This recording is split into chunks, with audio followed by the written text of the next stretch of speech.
Objectif PPE, planifier pour assurer la sécurité énergétique, c'est l'intitulé de notre deuxième table ronde. Et je vais tout de suite inviter les intervenants à me rejoindre sur l'estrade. Il s'agit, normalement j'ai un petit jingle qui m'accompagne. Il s'agit de Pierre Cazeneuve, député des Hauts-de-Seine, Joseph Fognaud, président de RWE Renouvelable France, Cécile Georges, délégué général de l'UFE, Benoît Gilbert, directeur général de Vestas France, Nicolas Goldberg, responsable du pôle énergie de chez Terra Nova, également associé énergie environnement de Columbus Consulting, mais je crois qu'il doit arriver avec un petit peu de retard et qu'il nous rejoindra au cours des discussions. Joseph Ajar, directeur de programme climat au secrétaire général à la planification écologique, le SGPE, et Emmanuel Legrand, directeur du département transition énergétique et écologique à la Banque des territoires. Donc merci à vous tous et toutes, puisque comme pour la première table ronde, heureusement nous n'avons pas un panel 100% masculin. Je laisse tout le monde s'installer, prenez vos marques.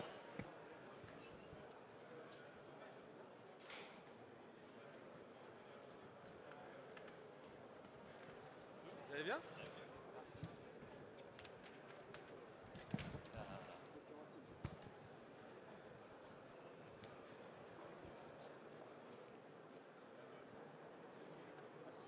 Merci beaucoup.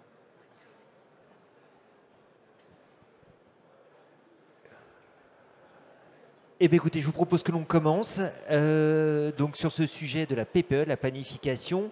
Joseph Ajar, vous êtes directeur de programme climat, donc au secrétaire général de la planification écologique, comme je l'indiquais à l'instant. Le président de la République s'est prononcé sur cette question de planification il y a à peine quelques jours. Par ailleurs, Nicolas Goldberg qui nous rejoint, merci à vous. Vous arrivez finalement moins en retard que prévu, donc merci à vous. Oui, je disais donc effectivement donc une prise de parole du président de la République il y a peu, donc vous pourrez nous éclairer dessus, et puis peut-être aussi nous repositionner tous les outils qui existent, qui sont nombreux, PPE, loi LPEC, donc loi de programmation énergie-climat, loi d'accélération, planification. Comment est-ce que tout cela se combine? Parce que parfois, il y a finalement tellement d'outils qu'on finit peut-être un peu aussi par s'y perdre. Oui, tout à fait. Bonjour à toutes et tous et merci pour cette invitation à intervenir ici, présenter les travaux du SGPE. Alors, effectivement, on est une institution relativement nouvelle. Ça fait 1 an que le SGPE a été créé. Une petite équipe de 15, maintenant plutôt 25 personnes, donc qui n'a pas vocation à se substituer aux travaux des ministères sectoriels, mais bien d'assurer un travail de coordination interministérielle sur les principaux enjeux écologiques que sont l'atténuation au changement climatique, c'est le thème de la journée, mais aussi l'adaptation, la préservation de la biodiversité, la préservation des ressources naturelles et les enjeux de santé liés à l'environnement. Donc, l'idée, c'est de dépasser un peu les silos parfois sectoriels pour prendre ces enjeux et tirer parti des synergies potentielles, éviter aussi les effets adverses. Donc, notre travail interministériel, il vise surtout à s'assurer que sur les grandes stratégies sectorielles qui existent, que vous avez rappelé, il y a la PPE pour notre sujet d'aujourd'hui. On a un chapeau avec la planification écologique qui s'assure déjà que l'ensemble des ministères est bien embarqué dans le travail de définition de ces stratégies, endosse bien aussi les orientations qu'il y a derrière. Ce n'est pas des objets qui sont ceux d'un seul ministère, mais qui impliquent l'ensemble de l'action du gouvernement. Qu'on crée aussi un cadre de redevabilité autour de ces grandes stratégies, et aussi qu'on tienne compte, c'est quelque chose auquel on s'attache beaucoup à SGPE, de ce qu'on appelle les enjeux de bouclage, donc des enjeux plus transverses, les enjeux financiers, les enjeux d'emploi et compétences, ça a été rappelé par Madame la Ministre, les enjeux de territorialisation également, etc., etc. Donc au moment de notre création, on a découpé le monde en un certain nombre de chantiers sectoriels pour faire ce travail, et puis ces enjeux transversaux. Si on zoome sur la question de l'énergie et du climat, on est arrivé à un moment où il y avait déjà eu un certain nombre de travaux, notamment un premier round d'ateliers PPE, de GT sur la SNBC. Donc on est venu à un moment où il y avait déjà eu tout ce travail de concertation avec les parties prenantes. On a travaillé en interministériel parce que vous savez, on part d'un monde où on avait une SNBC 2 et un objectif de moins 40% d'émissions en 2030. Avec Fit 55, on va vers un objectif en émissions brutes de moins 50%. Donc on avait une pente assez raide, mais qu'on va encore devoir accélérer. Donc le travail, il a surtout consisté secteur par secteur à se dire, mais c'est quoi la répartition de l'effort entre les différents secteurs qui nous permettent d'être à niveau des nouveaux objectifs. Ça a donné lieu à un certain nombre de publications sectorielles que vous retrouvez sur notre page pour les différentes thématiques, transport, bâtiment, etc. pour l'énergie en particulier, c'est un peu différent parce que l'enjeu, c'est pas tant de décarboner le système de production énergétique. Il y a des émissions, mais ce n'est pas le principal poste. C'est surtout comment ce système assure des ressources énergétiques décarbonées suffisantes pour les trajectoires des différents secteurs. Donc on a une publication sur la thématique de l'énergie. On a commencé par y parler de bouclage biomasse et de chaleur renouvelable parce qu'on a tendance à être parfois un peu électrocentré, mais bien sûr il y a un gros enjeu sur le bouclage électrique et le système électrique. Et donc dans ces enjeux de bouclage, bon, c'était en avril-mai, hein, c'était bien avant les travaux de RTE qui viennent maintenant documenter ça beaucoup plus finement. Mais ce qu'on a voulu montrer, c'est que par rapport à la SNBC2, où en fait l'effet d'électrification et les effets d'efficacité énergétique et de sobriété se compensaient globalement jusqu'à 2030. On avait un plateau de consommation électrique. Et après, par contre, voilà, une pente sur la consommation électrique qui arrivait à 2030. Hein. Là, avec les nouveaux objectifs climatiques, donc trajectoire d'électrification des véhicules accélérés, d'électrification des bâtiments accélérés, industrie, hydrogène, c'est plus la même chose. Et donc là, la consommation d'électrique va augmenter dès maintenant. Ça a été rappelé, les ordres de grandeur ont été rappelés dans la table ronde précédente. Et si on regarde voilà, notre parc de production, ça veut dire que dès 2030, potentiellement, on a un sujet si on n'est pas à la hauteur des objectifs qu'on s'est fixés. Et donc dès 2030, on doit commencer à se poser des questions. Et le mur énergétique auquel la ministre faisait référence traduit bien ça. C'est que cet enjeu de bouclage, en fait, il s'est avancé dans le temps par rapport à la vision qu'on en avait précédemment. Alors du coup, sur l'électricité, ça veut dire qu'on peut se passer d'aucune énergie, ça a aussi été rappelé. Et donc ça a conduit à décliner un peu les fourchettes d'objectifs qu'on va devoir poursuivre.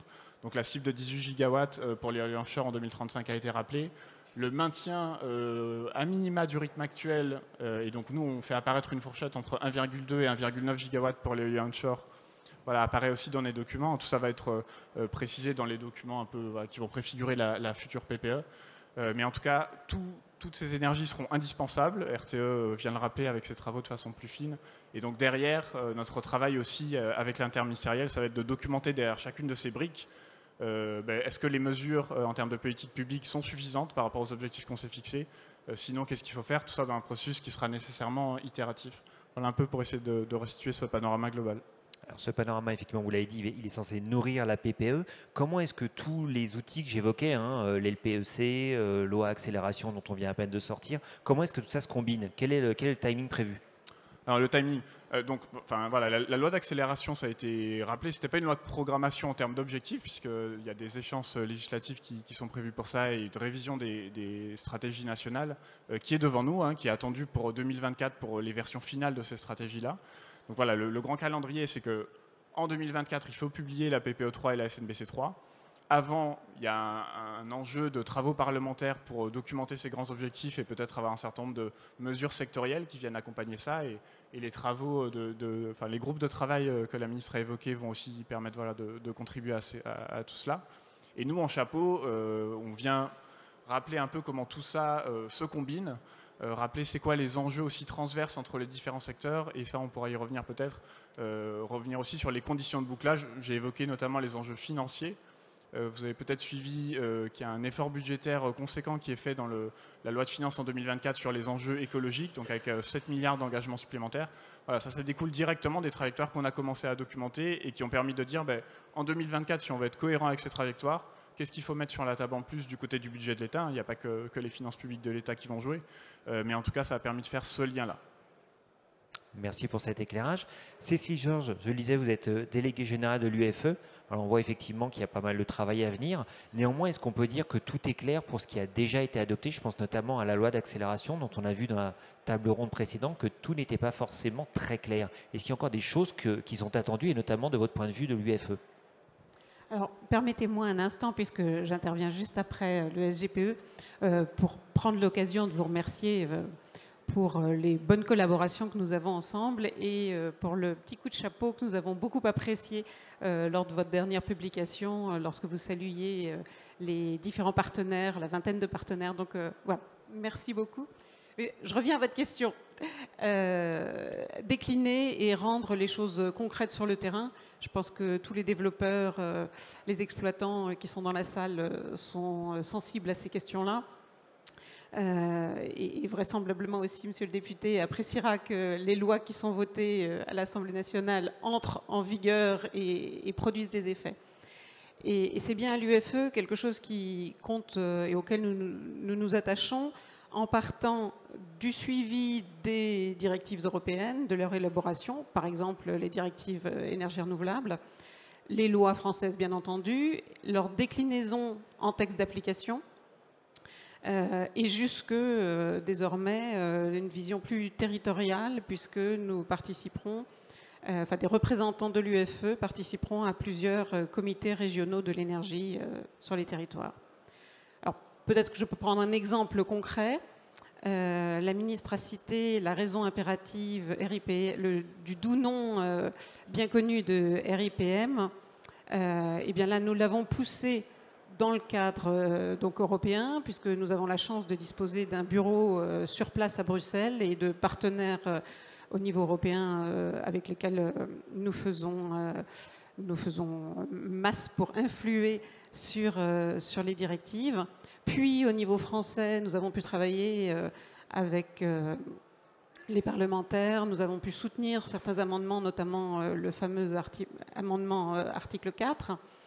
Notre présidente a soutenu cette reconnaissance d'intérêt majeur au Conseil national de la planification, de la transition écologique, le CNTE, etc. etc. Donc on descend, on est présent dans l'ensemble de la chaîne, jusque, je le disais, au texte d'application, puisque avec notre adhérent et partenaire stratégique qui est France Renouvelable, et également le CER, nous travaillons de concert avec l'administration pour mettre en œuvre le plus rapidement possible, enfin pour définir et permettre l'entrée en vigueur le plus rapidement possible des textes que nous jugeons prioritaires. Et c'est bien au sein de notre commission énergie renouvelable et territoire, qui est présidée par France Renouvelable au sein de l'UFE, que nous avons défini cette priorisation. Voilà. Donc et quelle est-elle du coup? Quelques exemples. Alors, la mise en œuvre du décret RIPM, les schémas régionaux de raccordement des énergies renouvelables, enfin, il y a tout un tas les comités régionaux de l'énergie. Enfin, je crois que c'est des choses que tout le monde ici connaît par cœur et sur lesquelles nous avons la force de notre collectif, le fait que les positions que nous portons, à la fois avec nos partenaires et adhérents comme France Renouvelable et d'autres également, le fait qu'au sein de nos commissions, nous ayons à la fois des représentants des filières renouvelables et, par exemple, des gestionnaires de réseau, donne un poids et je dirais une puissance aux positions que l'on porte vis-à-vis des pouvoirs publics. Et c'est un élément crucial du fait que l'UFE représente l'ensemble de la chaîne de valeur. C'est à la fois plus délicat, évidemment, de trouver des positions communes et de construire un intérêt collectif, ça c'est certain, mais c'est aussi beaucoup plus, à mon sens, pertinent et beaucoup plus impactant, surtout quand on pense à tous les enjeux majeurs qui sont les nôtres aujourd'hui et qui sont, me semble-t-il, de plus en plus transverses. Je prendrai peut-être un exemple, la flexibilité. Si on parle qui dit énergie renouvelable variable dit flexibilité ou besoin de flexibilité, mais la flexibilité, c'est pas juste la batterie au pied de l'éolienne, c'est aussi la production pilotable, qu'elle soit nucléaire, thermique, mais c'est aussi les fournisseurs qui sont capables d'avoir des offres vis-à-vis de leurs consommateurs qui les incitent à consommer à des moments où le système est moins tendu. Mais c'est aussi des outils de pilotage proposés soit pour les fournisseurs d'électricité, soit par des fournisseurs de services que nous accueillons désormais au sein de l'UFE également. Ce sont également des stockeurs purs, enfin, etc. etc. Et j'ai failli oublier, pardon, parce que c'est le socle de la transition énergétique, ce serait pas possible de les oublier, les réseaux qui sont vraiment centraux. Donc on voit bien que sur ces thématiques, que nous travaillons désormais également au sein de l'UFE et sur lesquelles nous envisageons de faire des propositions en début d'année prochaine. On a besoin de cette vision système, de cette vision systémique, de cette vision du collectif et c'est quelque chose sur lequel nous nous mobilisons pleinement. Merci Madame Georges pour ce rappel. Et puis effectivement, j'imagine, Pierre Cazeneuve, que vous serez sensible au fait que les lois doivent être appliquées, donc les textes publiés derrière pour ce qui concerne notamment la loi APER. Maintenant, je vous propose qu'on se consacre un petit peu plus à la LPEC, donc la loi de programmation énergie-climat dont vous avez participé au groupe de travail qui préfigure effectivement de cette loi. Est-ce que vous pouvez nous donner votre témoignage dessus? Comment est-ce que ça s'est passé? Sachant que vous avez participé au groupe 4, hein, si je ne me trompe pas, dédié à la production de chaleur et autres énergies bas carbone. Oui, vous m'entendez? Bon, déjà, merci beaucoup pour votre invitation. Je vais faire quelque chose de très désagréable. Je ne vais pas répondre tout de suite à votre question aussi. Je me permets Vous inquiétez pas, je suis habitué.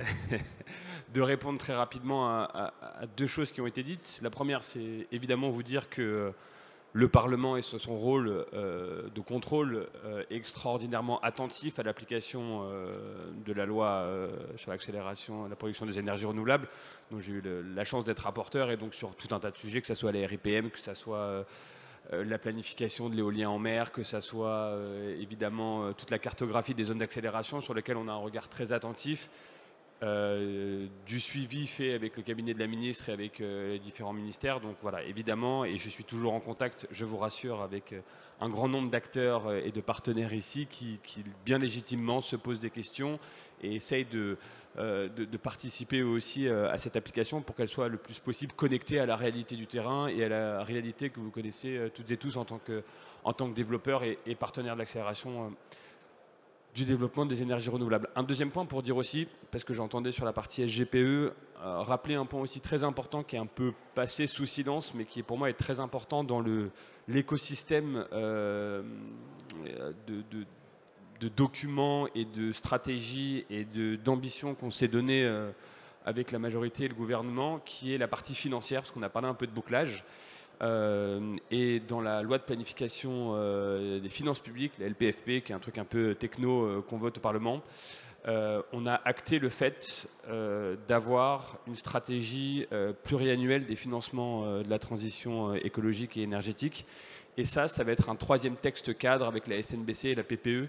Donc on va se projeter sur 5 et 10 ans sur les financements à la fois de l'État, mais bien sûr les financements privés, la mobilisation de l'épargne, des collectivités territoriales, avec un engagement réel et une planification. Et c'est extraordinairement important, je pense, de le souligner, de dire qu'on va aussi se doter d'un outil de planification financière qui va permettre de mettre en cohérence nos objectifs climatiques et énergétiques avec une réalité de financement. Voilà, c'était juste les deux petites apartés que je voulais faire avant de répondre directement à votre question. Donc moi j'ai eu le plaisir d'appartenir au groupe de travail numéro 4 de la LPEC. Je ne sais pas si vous les avez rappelé déjà ce matin quels étaient les groupes. Je le fais rapidement. Alors pas tous, non. Donc il y avait sobriété, efficacité, prod électrique. Donc ça c'est 1, 2, 3. Le quatrième c'était production d'énergie décarbonée non électrique. Donc c'est tout ce qui est non élec en renouvelable. Ensuite il y avait zone non interconnectée, innovation, et il m'en manque toujours un que je n'aurai pas. Et bouclage, bien sûr. Je viens d'en parler. Donc voilà, donc sur le groupe de travail numéro 4, alors qu'on a eu une loi d'accélération des énergies renouvelables qui a été quand même assez centrée sur l'ELEC, c'est vrai que c'était extrêmement important pour moi d'avoir un groupe dédié à tout ce qui était énergie non électrique, parce que c'est encore 2/3 du problème et donc 2/3 de la solution aujourd'hui, puisque voilà, 2/3 de notre énergie finale consommée en France est de l'énergie fossile importée. Et donc il y a un énorme enjeu de souveraineté, un énorme enjeu de compétitivité et un énorme enjeu évidemment climatique et de décarbonation à aller à fond sur ce GT4. Comment il s'est passé ? Je trouve que déjà la démarche de Madame la ministre Agnès Pannier-Runacher, de réussir à agréger dans des groupes de travail à la fois évidemment des acteurs privés de terrain, des développeurs, à la fois des syndicats, à la fois des élus locaux et des parlementaires, a été une démarche extrêmement puissante. Ça peut paraître un peu bête, hein, on n'a pas découvert la concertation, il ne faut pas exagérer, mais ça a permis quelque chose d'assez puissant qui était de partager la contrainte.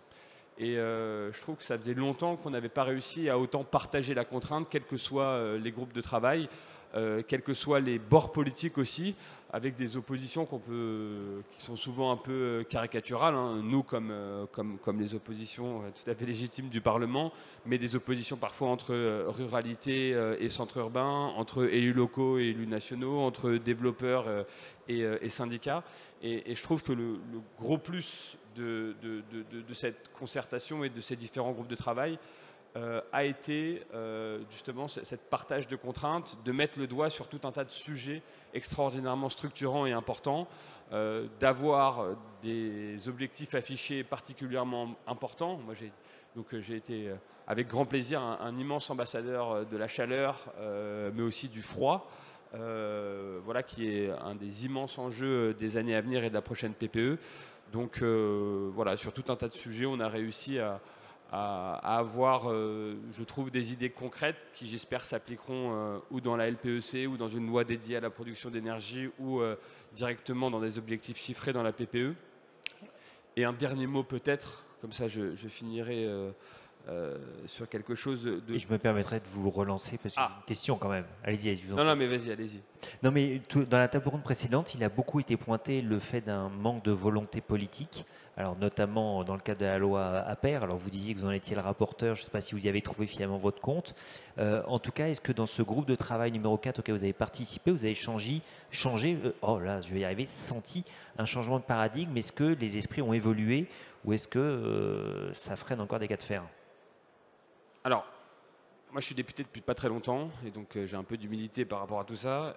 Néanmoins, quand on est arrivé dans les discussions à l'Assemblée sur la loi APER, on va schématiser et je m'en excuse auprès de tout le monde, mais globalement on avait une partie de l'hémicycle de la gauche à l'extrême gauche qui ne voulait pas de nucléaire et une partie de l'hémicycle qui allait de la droite à l'extrême droite qui ne voulait pas d'énergie renouvelable, si je caricature. Je caricature, mais en fait c'est la réalité. Et donc on a vu dans les débats à la fois sur le nuc, parce qu'il y a une loi d'accélération sur le nuc, ça me permet de saluer Madame la rapporteure Maud Bréjon à cette occasion, et à la fois sur les débats sur les énergies renouvelables, des positions très caricaturales et des oppositions très fermes sur leur côté anti-éolien d'un côté ou anti-nuc de l'autre. Et la ligne du gouvernement, portée à la fois par le président de la République dans son discours de Belfort et aujourd'hui pilotée par Madame la Ministre, c'est, comme vous le savez, une sorte de en même temps de l'énergie, d'aller à fond sur tous nos vecteurs de production décarbonée. Et donc on n'a pas trouvé de majorité qui permettrait d'englober dans un seul texte cette vision-là de l'énergie et ce bouclage de l'énergie. Je ne veux pas dire qu'aujourd'hui, on serait capable de le faire, parce que je pense qu'il y a encore des oppositions qui sont très fermes là-dessus, mais néanmoins, on voit de plus en plus de députés de droite, et notamment du groupe Les Républicains, qui auraient pu être très fermes sur le sujet des ENR, s'adoucir un peu, et on voit bien que le dogmatisme antinucléaire dans une partie de la gauche est là aussi un peu en train de s'effriter face à la réalité, au constat scientifique, à tout le travail qui est réalisé aussi par tous les acteurs qui sont présents sur cette table ronde. Je pense notamment à RTE, je pense à l'UFE, je pense évidemment au SGPE, voilà, qui posent des faits, des constats. Et donc, on est en train petit à petit, si vous voulez, de gagner un peu la bataille idéologique, de se dire, en fait, arrêtons d'opposer les énergies entre elles et allons à fond sur l'ensemble des vecteurs parce qu'on a besoin de ça pour aboutir à nos objectifs énergétiques. Voilà, donc je vois de plus en plus converger face à l'extraordinaire et impétueuse véracité de la science et de nos besoins énergétiques pour les années à venir, un consensus de plus en plus large. Et donc j'ai très bon espoir que ce consensus se matérialise dans la loi et je soutiens la démarche de Madame la Ministre de vouloir aller au bout de cette loi de programmation énergie-climat, même si elle doit être recentrée sur une loi de production énergétique, ce serait déjà un très bon signal. Et par ailleurs, on aura toute une armada de textes cadres, SNBC, PPE et maintenant planification pluriannuelle des financements pour être à la hauteur du défi qui nous attend. Nicolas Goldberg, vous qui avez participé au groupe de travail numéro 3 lié à la production électrique, est-ce que vous avez trouvé ce consensus effectivement qu'évoque Monsieur le député? Début de consensus, précise-t-il. début de consensus, je ne sais pas, on verra. En tout cas, il y a plusieurs points sur lesquels on s'est entendu et sur lesquels on peut être enthousiaste. C'était effectivement un groupe 3, production électrique et système électrique. Donc on a aussi parlé des réseaux, et Cécile Georges, ici présente, était présente dans ces groupes, donc on pourra en témoigner. Ce qui est sûr, c'est que sur la programmation énergétique, la zone de consensus grandit. Elle n'est pas encore absolue, et on a des bonnes nouvelles. C'est-à-dire que sur certaines énergies renouvelables, on n'a aucun problème à mettre des objectifs ambitieux. Notamment le 18 gigawatts d'éolien offshore en 2035 n'a absolument pas été contesté dans notre groupe, même pour revoir la hausse, parce qu'on sait déjà que c'est ambitieux. Et en fait, on a surtout discuté autour de la table de dire comment est-ce que vous faites? Parce que nous, on fait les maths. Si vous ne lancez pas suffisamment d'appels d'offres d'ici 2 ans pour atteindre ces 18 gigawatts, eh ben, ça ne va pas le faire. Et pour autant, on ne veut pas renoncer à cet objectif parce qu'on pense qu'il est ambitieux et nécessaire. Donc comment est-ce qu'on fait? Et donc c'est là qu'on est venu sur la planification par façade.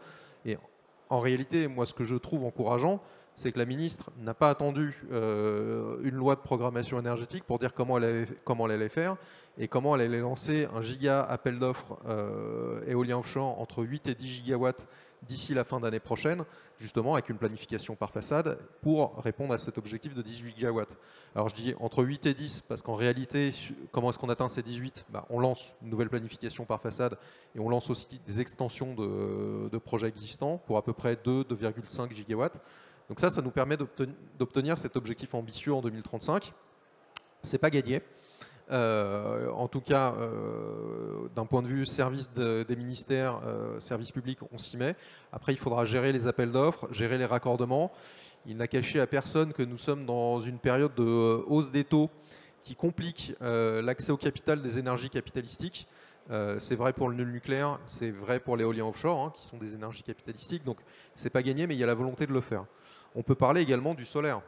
On a eu énormément de discussions dans notre groupe de travail sur qu'est-ce qu'on met comme objectif chiffré à la fin. Sur le solaire, à la fin, ce qu'on a préconisé, c'est 7 gigawatts par an. On est à 2,5 aujourd'hui. Les scénarios hauts de RTE, c'est 7 gigawatts par an. Donc on a dit, vous alignez sur le scénario haut de RTE en matière de solaire. Alors je sais que certains dans cette salle espéraient 10 gigawatts par an. C'était plus compliqué de défendre ça à partir du moment où c'était pas ce qui était dans les rapports de RTE, mais en réalité, aujourd'hui, la ministre, quand elle parle de solaire, parle de doubler la cadence sur l'éolien pour passer à 5, mais on n'est absolument pas fermé à faire 7. Et en réalité, je pense que quand on fera 7, il sera temps de négocier 10 si le besoin est toujours là, parce que c'est bien d'avoir la production décarbonée, il va falloir électrifier à l'aval.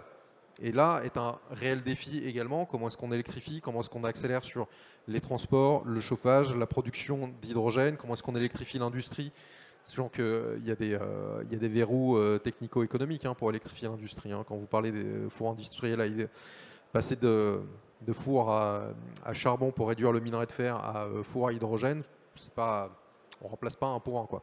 Donc en fait, on a senti de l'enthousiasme pour déployer les énergies renouvelables, en réalité, pas que pour des questions climatiques, mais des questions aussi économiques et de sécurité d'approvisionnement. Aujourd'hui, il est écrit noir sur blanc dans les rapports de RTE que toute intermittente ou variable, c'est selon, qu'une production solaire ou éolienne soit, ça sécurise l'approvisionnement français en électricité. Donc, dans la période dans laquelle on est, il y a un intérêt pour la sécurité d'approvisionnement à en déployer, et que ce soit variable ou intermittent, oui, et alors? Et d'ailleurs, je le dis pour certains, la bonne réponse quand on vous dit que le solaire ou l'éolien c'est intermittent, la bonne réponse c'est pas le nucléaire aussi, la bonne réponse c'est et alors? Voilà, oui, donc, dites-moi quelque chose que je ne sais pas. Voilà, donc il y a un enthousiasme sur certaines énergies. On a eu la chance quand même d'avoir dans ce groupe-là, contrairement au groupe numéro 4 dont Pierre Cazeneuve était le parrain, on avait un rapport de référence. On avait le garant, si vous préférez. On avait un rapport de référence qui était le rapport d'RTE. Ça manque un petit peu sur les énergies renouvelables non électriques. Il n'y a pas ce rapport de référence auquel tout le monde fait référence quand on discute de chiffres et autres. Et ça manque un peu. Mais sur le groupe électrique, on avait ça, et donc ça nous a permis d'y aller. Il y a un vrai problème quand même sur l'éolien onshore. Et je le dis à tout le monde ici, très honnêtement, quand on en parle en bilatéral avec des services du ministère, avec des conseillers, avec RTE et autres, il n'y a aucun problème pour déployer de l'éolien onshore. J'entendais entre 1,2 et 1,9. 1,2, ce serait quand même pas très ambitieux. 1,9, pourquoi pas. Techniquement, moi, je ne vois pas les verrous pour monter jusqu'à 2,5. On pourrait monter jusqu'à 2,5, voire 3. Il y a un problème, et ça aussi c'est écrit noir sur blanc dans les rapports de RTE, il y a un problème sur l'appropriation générale de cette énergie. Les verrous, ils sont politiques et sociaux, ils ne sont pas techniques. Et donc là, il y a un énorme travail à faire par nous, think tank, mais également par tous les acteurs dans cette pièce pour essayer de démystifier et essayer de faire en sorte qu'on ne raconte plus n'importe quoi sur l'éolien onshore. À la fin, dans le rapport qui a été rendu à la ministre, on a atterri sur 1,5 gigawatts par an, ce qui est entre 1,2 et 1,9, pour une puissance installée de 33 à 35 gigawatts en 2030 et autour de 40-45 gigawatts en 2035. Bon, déjà, c'est mieux que Belfort. Excusez-moi, un crime de lèse-majesté, mais Belfort, c'est 40 gigawatts d'éolien onshore en 2050, ça, c'est pas possible. Enfin, on ne sécurise pas une trajectoire électrique et économique avec ça, et je ne parle même pas du climat. Donc 2035, 40 à 45 gigawatts, c'est déjà pas mal. C'est déjà pas mal, mais en réalité, on pourrait faire mieux. Techniquement, il n'y a rien qui empêche de faire mieux avec du repowering, avec des nouvelles zones d'accélération, mais on sent que politiquement, sur l'éolien onshore, c'est un peu plus compliqué que sur le solaire et l'éolien offshore. Pierre Cazeneuve, ici présent, pourra en témoigner sur la loi d'accélération. Il y avait beaucoup de choses sur l'éolien offshore, sur le solaire, et puis les boucliers se sont levés sur l'éolien onshore, alors que finalement, c'était pas le cœur de la loi, mais il y a quand même eu des oppositions. Et malheureusement, ces oppositions, et je le dis ici, elles ne sont pas seulement droite-gauche. Enfin, quand moi j'ai suivi le projet de loi que vous avez porté, quand moi je vois les Verts déposer un amendement sur la prise en compte de la saturation paysagère pour l'éolien onshore, je suis désespéré. Je suis désespéré. Et pareil, côté France Insoumise, là en ce moment on dit non, il faut tout mettre en mer, l'éolien onshore effectivement personne n'en veut, donc c'est ça la solution. Je trouve que dans les partis politiques historiquement très favorables aux énergies renouvelables, il y a un discours sur l'éolien onshore qui n'est pas bon. Et du coup, il faut aller leur parler à eux, mais également aux administrés, aux élus locaux, pour faire comprendre que c'est nécessaire, que tout intermittent que ce soit, ça sécurise l'approvisionnement. Et moi, je n'ai pas beaucoup entendu que le bouclier tarifaire électricité 2022 n'a pas coûté grand-chose grâce à l'éolien. Et ça, c'est un élément de langage qu'il faut porter. Déjà parce que c'est vrai, ensuite parce que ça contribuerait à faire accepter l'éolien. On l'a pointé tout à l'heure dans la première table ronde. Effectivement, vous rebouclez parfaitement avec le propos qui a été évoqué de déficit de volonté politique et de la nécessité de procéder à un apprentissage. Alors, apprentissage des politiques, apprentissage des riverains, des territoires. Joseph Fognaud, vous êtes président de RWE. Quand j'ai préparé cette table ronde, j'ai vu que RWE était devenue une entreprise à mission. Qu'est-ce que ça signifie? Est-ce que ça veut dire que ça s'inscrit dans cette logique de dire je porte un intérêt général qui peut être audible vis-à-vis de ces gens qui finalement ont besoin d'être accompagnés dans la compréhension de ce qu'est l'éolien et dans l'opportunité de son développement? Absolument. RWE, c'est une entreprise qui fondamentalement est engagée parce qu'on va investir plus de 50 milliards d'euros à travers le monde pour soutenir la transition énergétique d'ici 2030 et le faire donc avec un raisonnement global. Donc, faire de la transition énergétique un succès, c'est notre mission, et comme on a en France un contexte réglementaire qui le permet, on est devenu société à mission. Alors société à mission, pourquoi faire? On a défini des objectifs qui nous correspondent. On est un grand groupe industriel. Ces 4 objectifs, le premier, c'est de soutenir l'industrie et l'innovation. Il y a un très grand enjeu là-dessus, même si on a des technologies qui sont aujourd'hui pour beaucoup tout à fait matures et fiables, mais on le voit, il y a des champs formidables dans le domaine, par exemple, de l'éolien flottant en mer, dans l'agrivoltaïsme également. Donc concrètement, ce que l'on fait déjà dans d'autres pays, en Allemagne, au Royaume-Uni, etc., on investit dans des pilotes. On a aujourd'hui 2 pilotes en fonctionnement pour l'éolien flottant. On investit également en soutenant les industriels, les entreprises qui travaillent dans l'innovation. Par exemple, on a été les premiers clients pour les pales recyclables, pour les tours à faible contenu en carbone. On s'associe dans des partenariats de recherche sur l'agrivoltaïsme et on soutient également le tissu industriel. Ça, c'est très important. C'est un enjeu de souveraineté. On a des entreprises en France qui ont des savoir-faire. Je pense par exemple à ce chantier de l'Atlantique. Pour ceux qui les connaissent, font des sous-stations en mer. Il ne faut pas sous-estimer du tout l'importance de ce poste-là. Ça représente des centaines de millions d'euros sur un projet. Aujourd'hui, Chantier de l'Atlantique, entreprise française, a un marché national, il faut le redire, qui pour l'instant assez modeste. Mais nous sommes sur des projets à l'international qui se construisent dès aujourd'hui. Et en faisant des partenariats donc, avec ces entreprises-là, on leur donne la possibilité de se développer dès aujourd'hui. Donc, premier thème, soutenir l'industrie, l'innovation en France. Le second, c'est la question de la formation. Aujourd'hui, les énergies renouvelables représentent déjà des dizaines, voire des centaines de milliers d'emplois sur les territoires nationaux. Mais quand on voit le passage à l'échelle qui se présente, tous les acteurs du secteur savent qu'on a un grand enjeu ici. Il faut former beaucoup de nouveaux talents pour rejoindre notre secteur. Il ne faut pas former d'ailleurs que les employés, il faut former également les entreprises. Donc aujourd'hui, une entreprise par exemple comme Bourbon, installateur maritime, est notre partenaire pour l'éolien en mer en Méditerranée.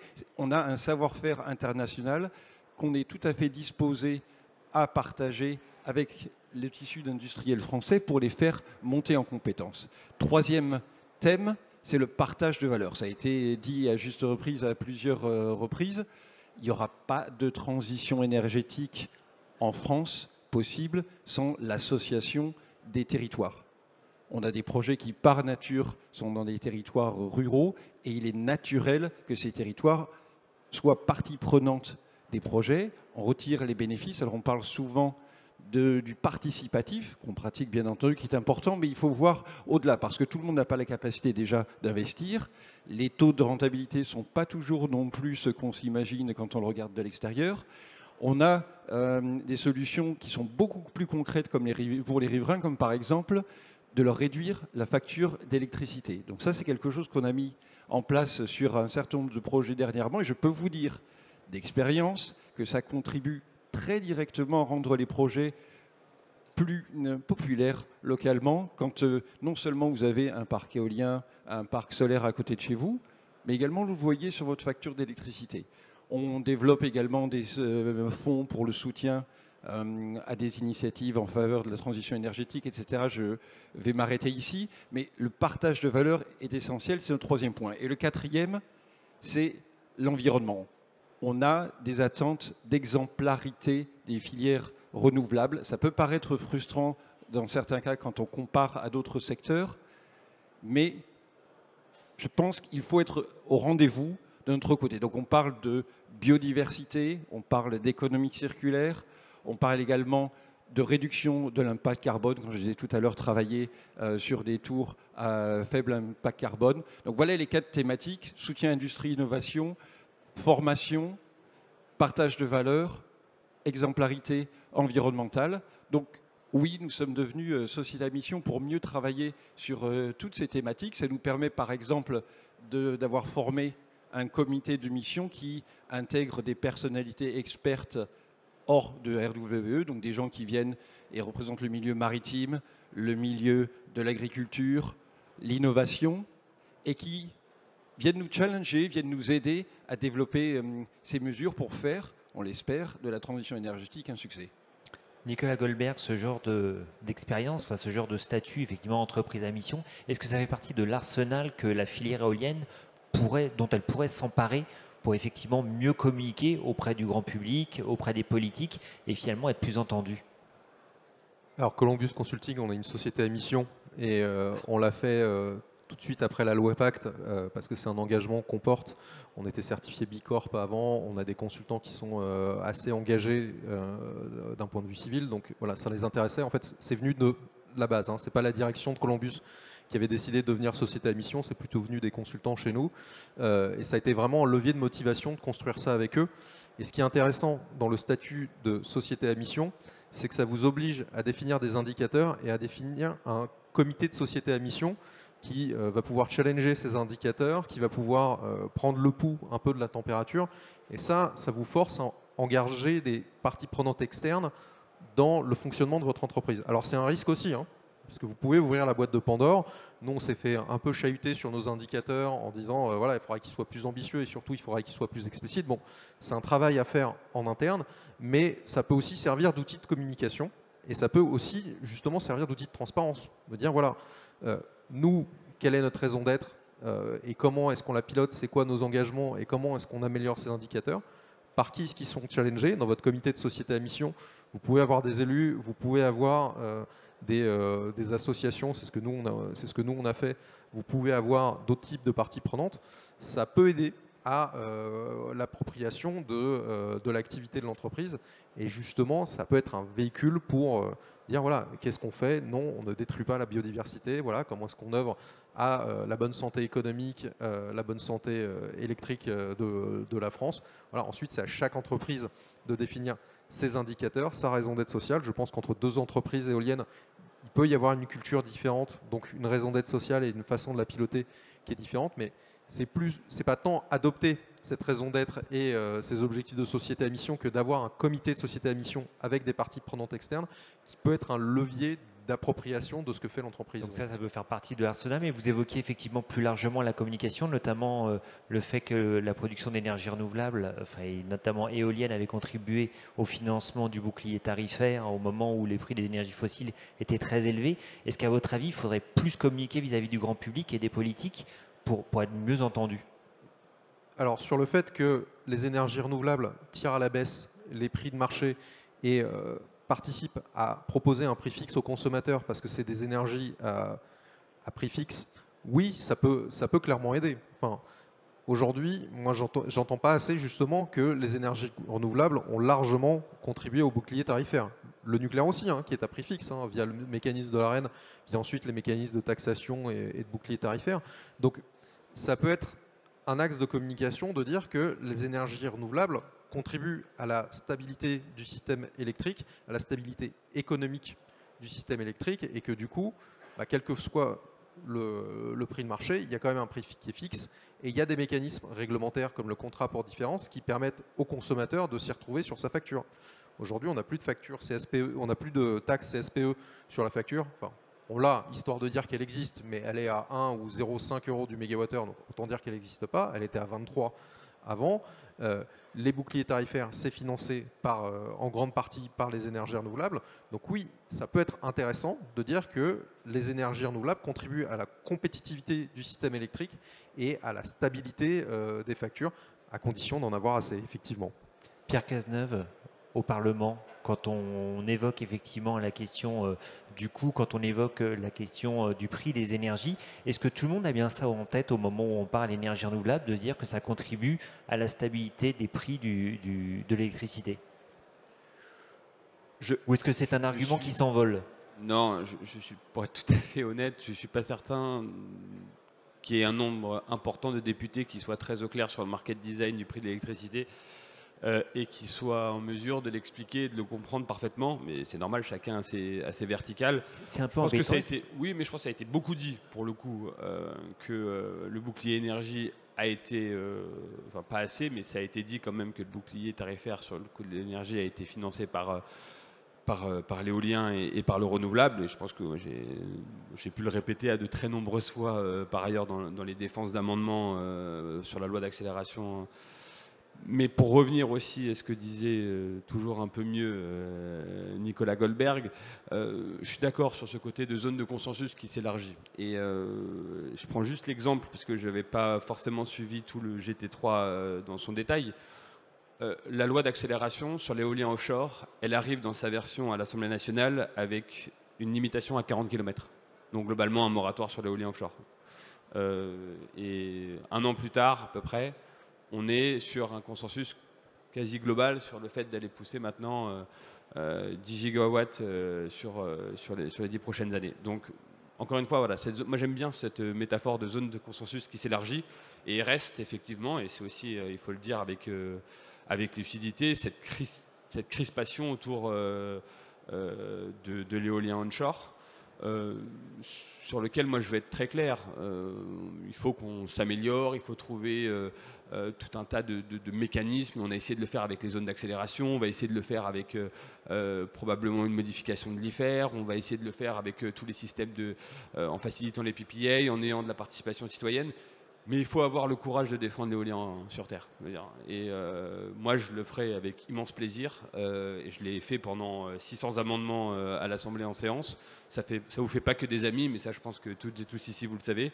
Mais il faut absolument défendre l'éolien sur Terre, parce que finalement, les autres énergies renouvelables, c'est presque facile aujourd'hui. Le PV, la géothermie, tout le monde est super d'accord. Tout le monde commence à avoir intégré la contrainte. Finalement, le dernier, et même le nucléaire, les gens sont en train de basculer. Donc le dernier courage énergétique, c'est de défendre l'éolien sur Terre. Et donc j'espère que vous nous aiderez à contribuer à ça. Voilà. Emmanuel Legrand. Oui, je voulais rebondir là-dessus. Merci, monsieur le député, de l'affirmer aussi clairement. Je vais rebondir sur ce que disait Nicolas aussi. J'ai été particulièrement choqué récemment d'apprendre qu'une équipe de développeurs d'un de nos partenaires, une équipe de développeurs qui faisait un repérage photo, avait été menacée, on va dire ça, malheureusement, on est un peu habitué, mais aussi agressée physiquement. Et j'ai l'impression que là, on a franchi un seuil, donc j'espère que c'est un incident qui demeure isolé. Mais voilà, il y a cette petite musique qui s'installe où tout à chacun commence à penser que finalement, on peut taper, y compris physiquement, sur ce qui représente l'éolien onshore. Merci pour cette réaction. Je vous propose de repasser la parole à Madame Georges, parce qu'effectivement, vous avez participé, vous aussi, au GT3. L'UFE a émis des propositions en vue de la PPE. Est-ce que vous pouvez nous en refaire part? Oui, volontiers. Je voulais juste rebondir un instant avant sur Écoutez, l'IFER, puisque ça vient d'être cité à 2 reprises. Effectivement, on partage pleinement l'objectif de partage de la valeur qui soit le plus territorialisé possible. Après, il nous semble que ça offre un certain nombre de complications pratiques de traduire cela en baisse de facture, et que en plus à un moment où il faut faire de la sobriété, c'est pas forcément ce qui est le plus didactique. Mais néanmoins, par exemple, on porte dans le cadre du GT Fiscalité en vue du PLF, le projet de loi de finances, une augmentation de la part donc, de cet impôt IFER pour les communes, un minimum de 50%, pour la commune d'implantation, et également au surplus d'augmenter celle pour les communes limitrophes. Donc ça nous semble être peut-être pas sur directement la facture d'électricité, surtout s'il y a plein de fournisseurs différents, c'est matériellement un peu compliqué. Mais à la table ronde précédente, il y avait pas mal d'exemples sur ce que des mairies peuvent mettre en place pour leurs administrés et qui montrent directement l'intérêt que les habitants ont dans une commune d'accueillir un projet éolien terrestre. Donc j'espère que ça fait partie des choses, des gouttes d'eau qui contribueront à faciliter le combat auquel on nous a appelés et qu'on partage tout à fait pour l'éolien terrestre. Alors pour revenir par contre Alors, sur les pour propositions revenir, de l'UFE, sur le pardon. GT. Donc effectivement, PPE. merci Nicolas, on a eu la chance de siéger tous les deux dans ce groupe de travail production et système électrique.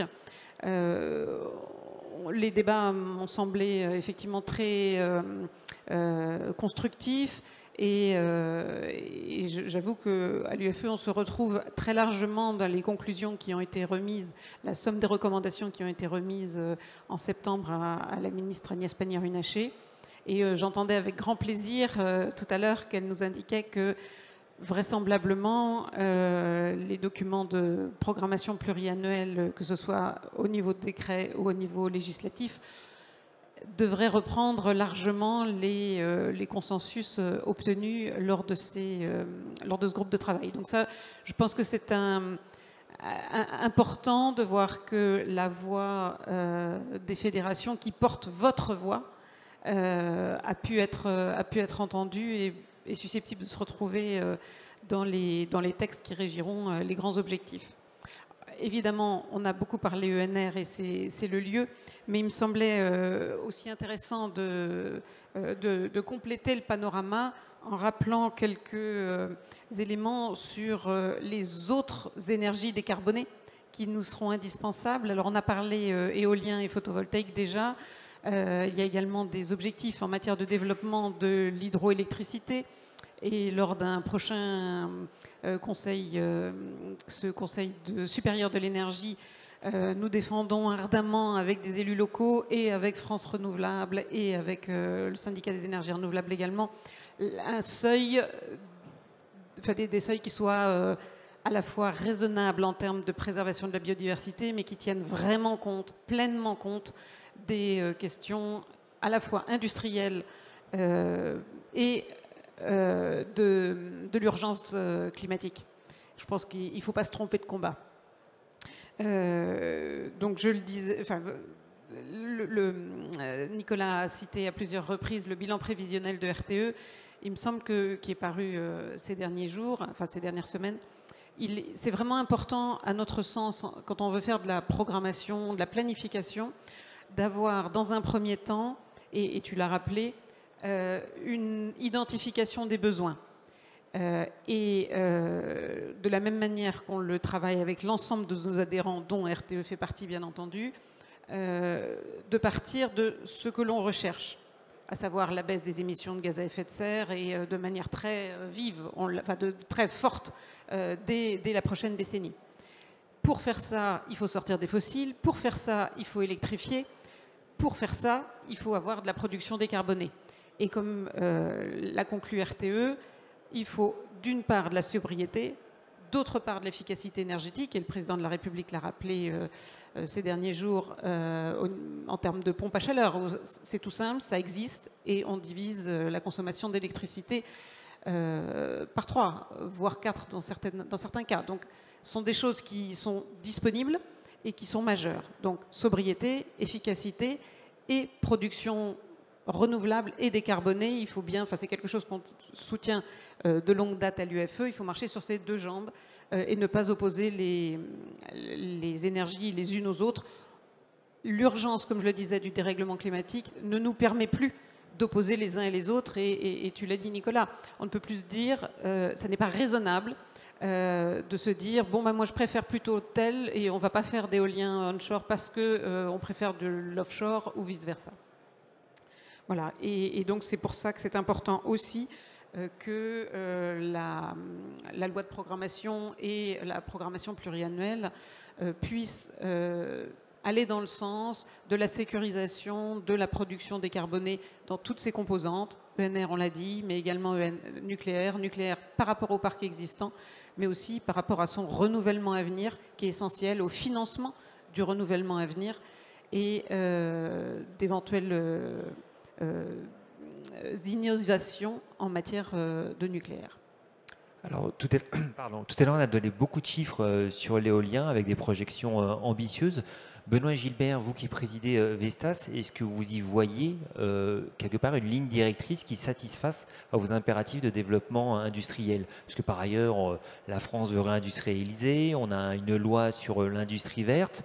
Alors, je ne sais pas si on peut dire que l'éolien s'inscrit complètement dans cette logique d'industrie verte, mais néanmoins, est-ce que sur les chiffres qu'on a évoqués de PPE, vous y trouvez nature à se dire je vais pouvoir continuer à développer mon entreprise sereinement en France?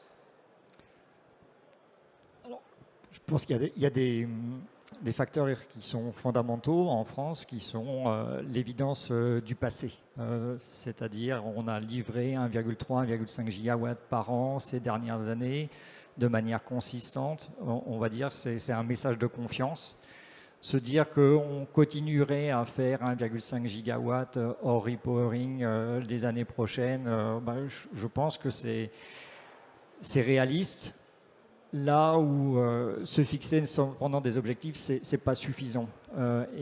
Pour peut-être illustrer mon propos, quand on regarde l'éolien terrestre, on voit qu'on est obligé d'installer 7-8 types de machines différentes pour s'adapter à toutes les contraintes.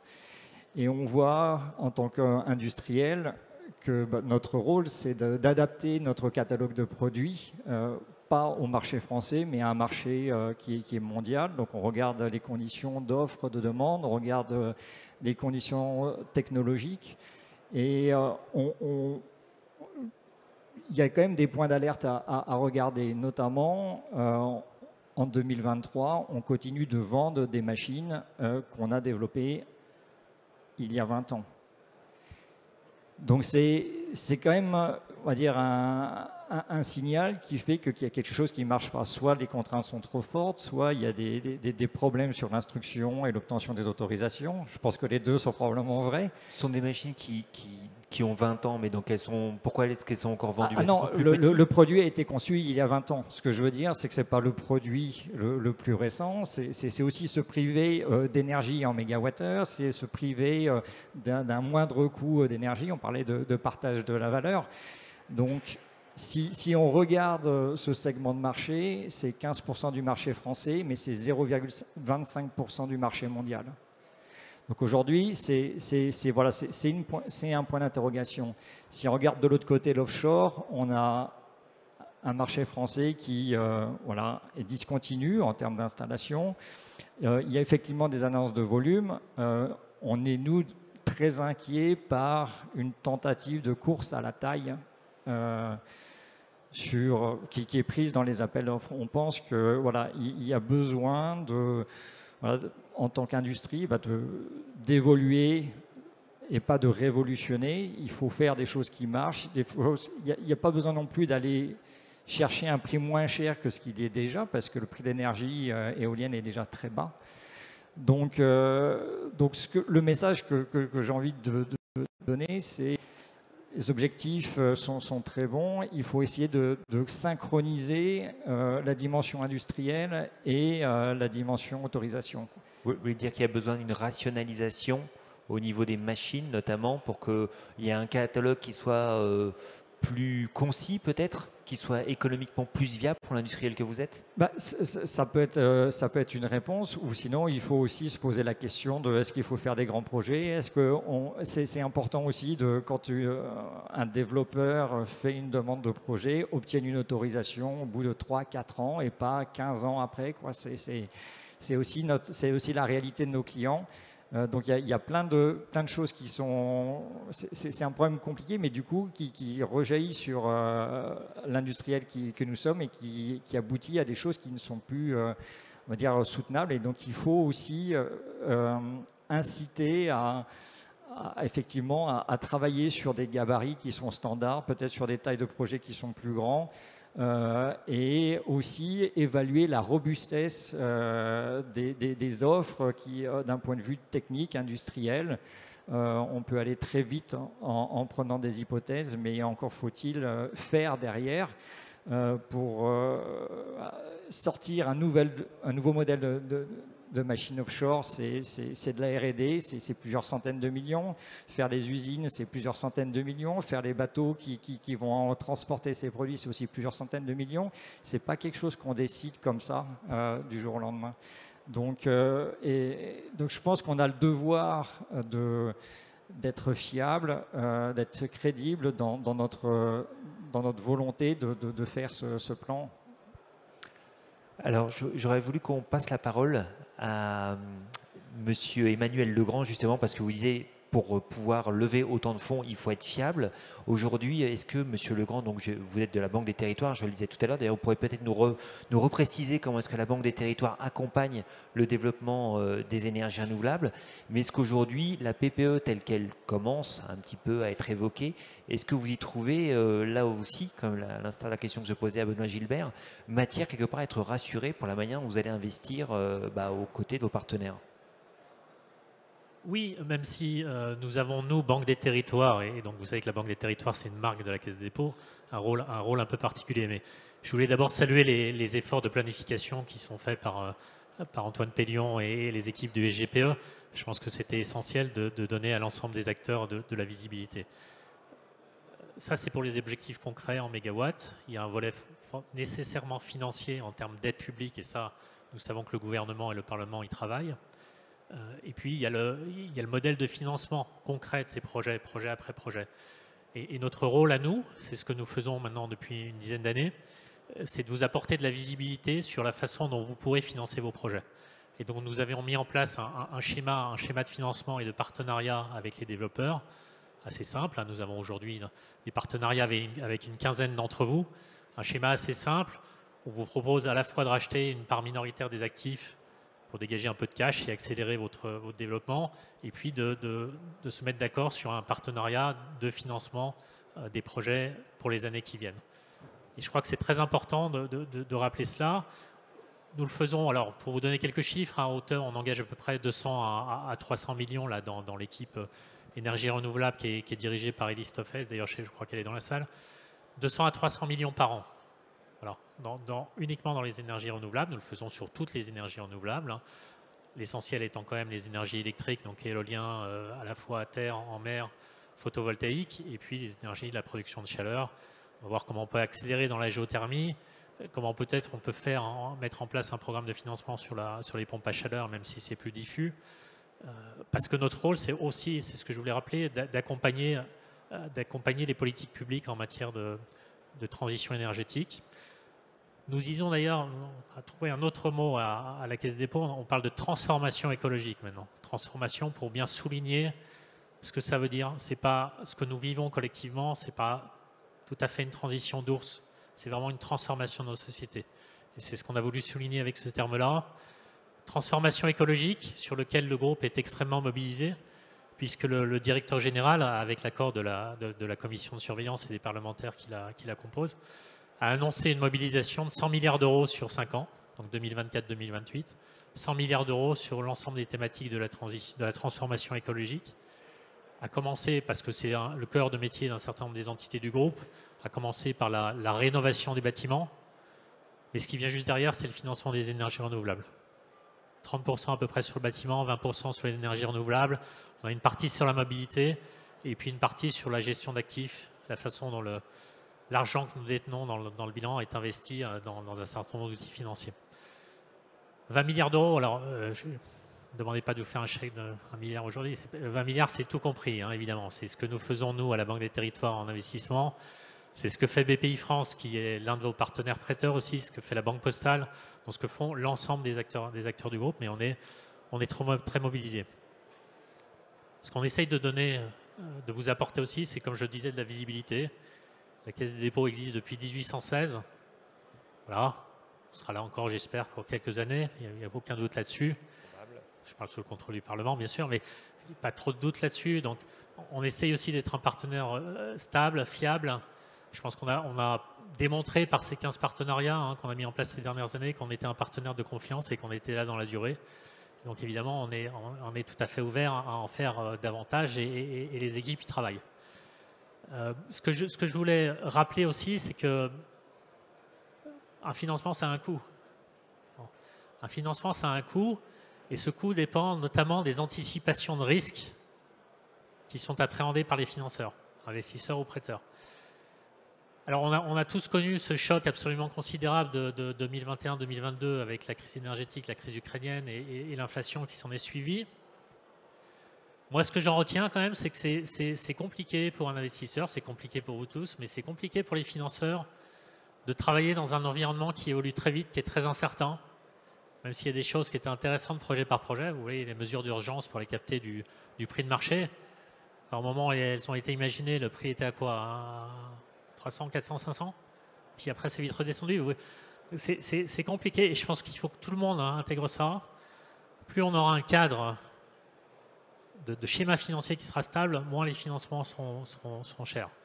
On sait que les financements, ça peut faire évoluer le coût des projets de façon importante. Bah là aujourd'hui, il y a aussi, comme le rappelait la présidente de France Renouvelable, un game changer avec les taux d'intérêt qui ont considérablement augmenté. Quel impact du coup sur l'accompagnement vous pouvez proposer à vos partenaires éoliens? Les taux d'intérêt, effectivement, ils ont beaucoup évolué, y compris dans les derniers mois, puisque sur les taux directeurs, on a payé à peu près 40-50 points de base, donc c'est 0,4-0,5%, ce qui est considérable. Et bon, on verra comment, il faut rester optimiste, mais on sent que le sujet sur les finances publiques de l'ensemble des États européens se tend un peu.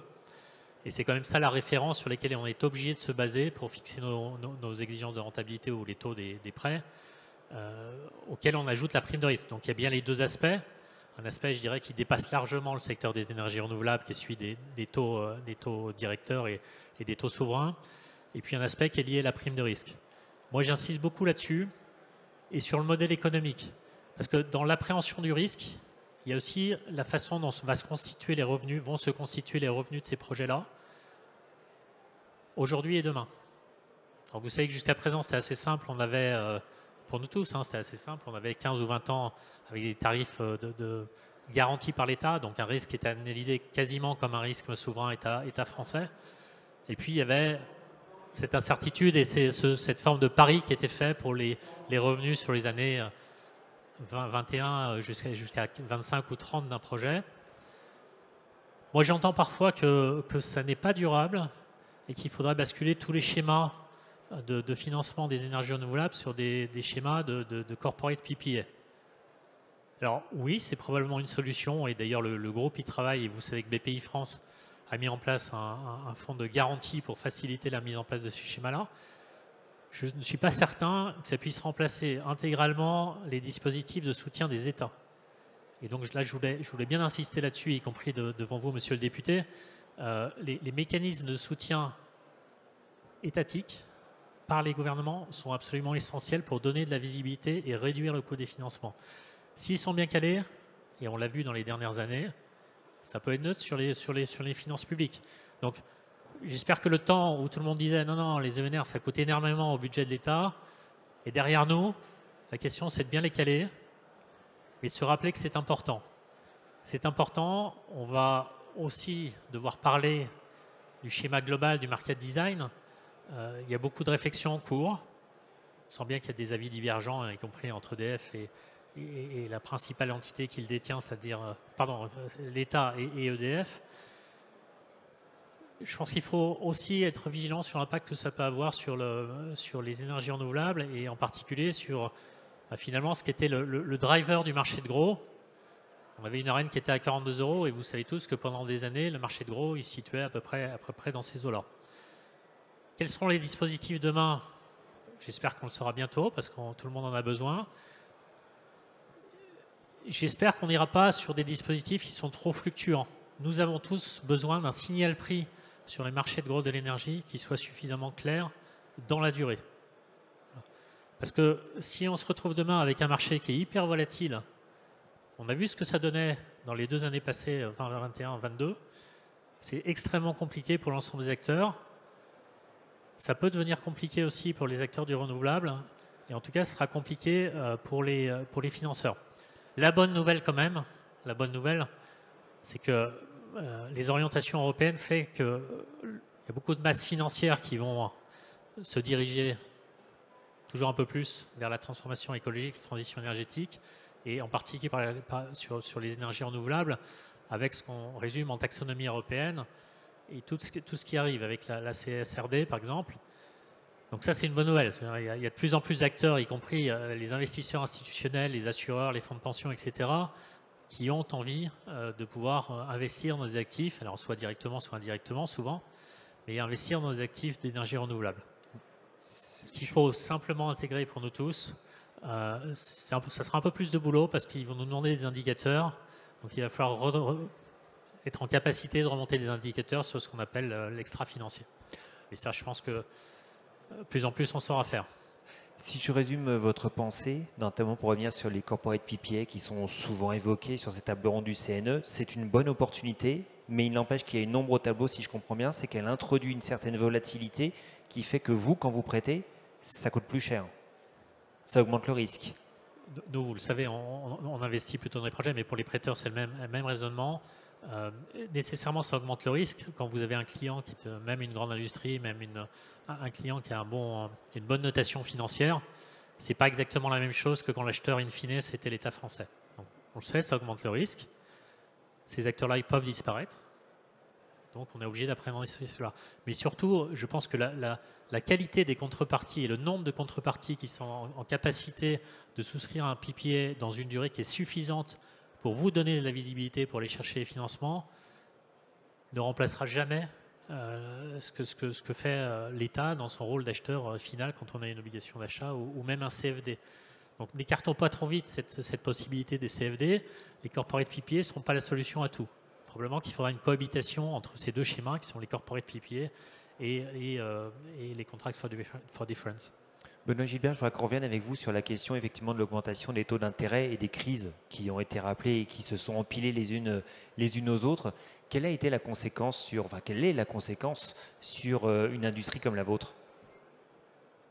Alors, de notre point de vue, les crises continuent. On aurait tous envie de penser qu'elles sont derrière nous.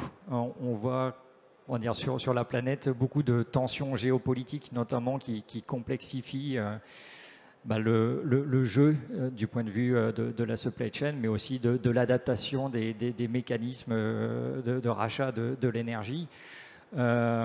Pour faire juste une parenthèse, on voit vraiment un décollage des corporate PPA en France. On pense que 15% du volume qu'on va vendre cette année, c'est du volume qui a été financé en corporate PPA.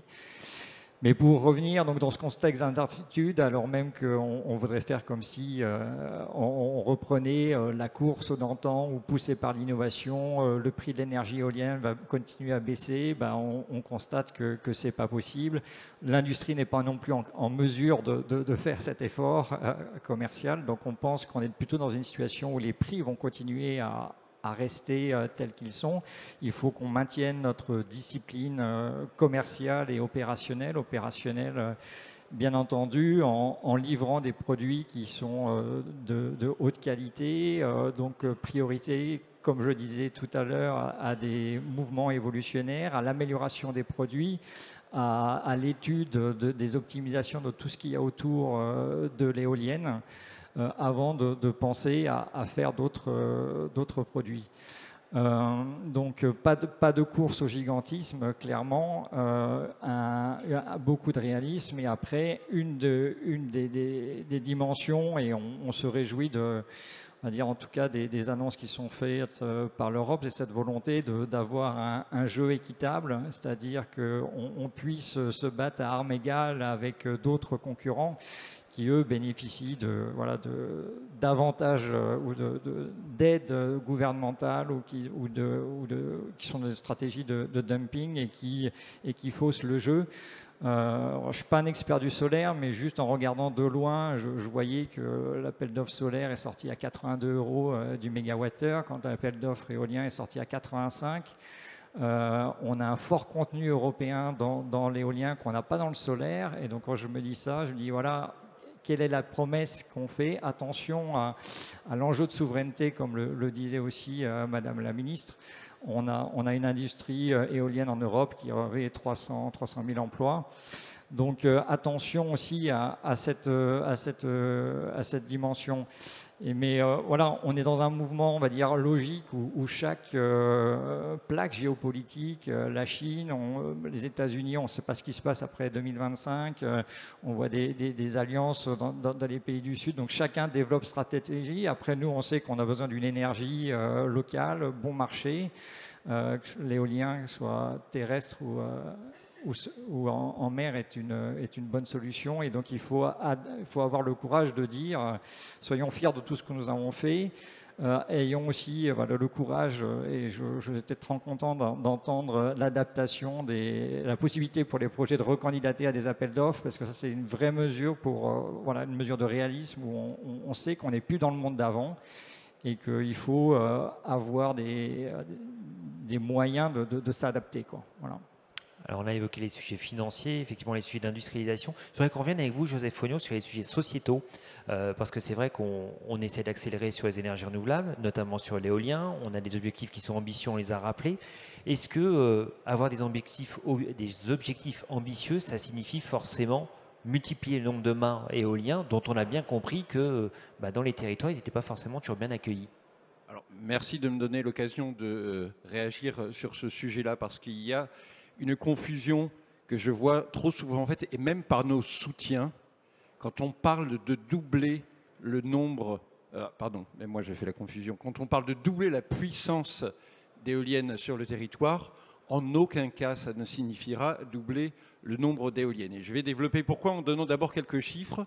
On a fait des simulations 39 gigawatts en 2035, tel que ça a été donc, prévu par le dernier scénario du RTE, ça correspond à seulement 200 éoliennes supplémentaires par an en France. Pour donner une comparaison, la moyenne sur les 5 ou même sur les 10 dernières années, elle est à environ 500 éoliennes par an. Donc on parle de 200 éoliennes par an. Si on visait plus ambitieux, comme on a travaillé également une trajectoire par exemple de 48 gigawatts, ça correspondrait à environ 370 nouvelles éoliennes par an. Donc là également, 25% de moins que ce qu'on a installé annuellement jusqu'à aujourd'hui. Donc pourquoi? Premièrement parce que la puissance des modèles de turbines sur le marché augmente graduellement. Si vous observez les 20 dernières années, c'est une constante d'année après année. Et dans le futur, ça va continuer. Ça va continuer sur les nouveaux projets, mais ça va également être pour le remplacement des parcs qui deviennent anciens. On a plus de 5000 éoliennes qui arriveront à 20 ans d'exploitation d'ici 2035 et même 3000 qui arriveront à 25 ans à cet horizon-là. Donc clairement, un très gros potentiel de plusieurs gigawatts de repowering. Et les hypothèses derrière les chiffres que je vous ai donnés sont très prudentes. On s'est basé, pour faire les calculs, sur une hypothèse que la moyenne serait une éolienne de 5 gigawatts puissance unitaire en 2035. La totalité des turbiniers aujourd'hui vendent des éoliennes de 5, 6 gigawatts. Déjà, je vous donnais un exemple très concret. RWE a passé dernièrement un contrat cadre avec un turbinier européen. Donc oui, nous n'achetons pas chinois, nous soutenons nos acteurs européens. Dans le contrat cadre, on a proposé nos projets français, puisque c'est un contrat international. Les projets à 2, 3 mégawatts par éolienne, c'était hors focus. Ils ne sont pas rentrés dans le contrat cadre, ça ne les intéressait pas. On a porté le contrat uniquement sur les classes 4 et 5 mégawatts. Tout ça pour dire que oui, dans le futur, il n'y a aucune chance qu'on continue à installer des éoliennes de 2 et 3 mégawatts. Les turbiniers arrêtent la production de ces modèles. Et j'aimerais également que l'on arrête de calculer le nombre d'éoliennes comme si on devait rester à 2 ou à 2 mégawatts et demi par unité. Ça ne se produira pas. La chose positive, bien entendu, c'est que l'insertion de ces projets-là sera beaucoup plus facile sur le terrain. Voilà. Il y a également d'autres motifs d'optimisme dont on a parlé tout à l'heure. Les mesures de partage de valeur vraiment contribuent au soutien des projets, à leur popularité.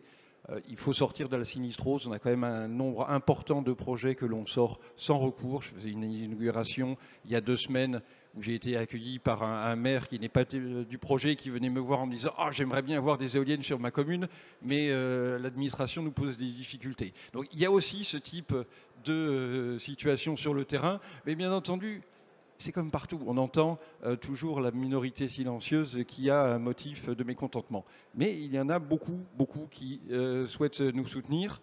Je voudrais également mentionner le travail qui est fait sur les radars de compensation.